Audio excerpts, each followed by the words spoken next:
કેવડા આટલો જમાવટ આવી ગયો એમ પપ્પા બસ જો તારી મમ્મીએ પાવભાજી જેવી બનાવીને એક નંબર હજી સુધી જિંદગીમાં આવી પાવભાજી મહેનત નથી કે પાવભાજી બનાવી કોને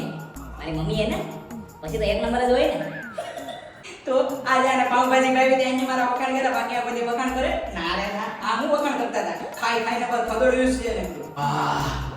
એ પુષ્પાબેન એ જ કહું કે તમારા ભાઈને કોઈ દે કોણ છોકરી આ તો હું હતી ને તે આવી બાકી કોઈ રે નહીં આની અહીંયા તગારા જેવું મોઢું છે બા તગારા જેવું કોઈ રે નહીં આની ઘેર તો આ તો મારા આવ્યા પછી અહીંયા અંજવાળા થયા બાકી અંધારા જતા અંધારા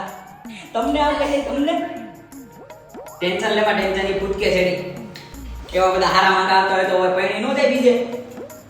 ખાલી ખોટી હવા કરે અંજવાળા જતા પહેલેથી 20 રૂપિયાનો લેપ અંજવાળા નો થાય ખોટા નાટક છે એના પાવભાજી હું હારી બની ગઈ એમાં તો હવા કરે કોઈની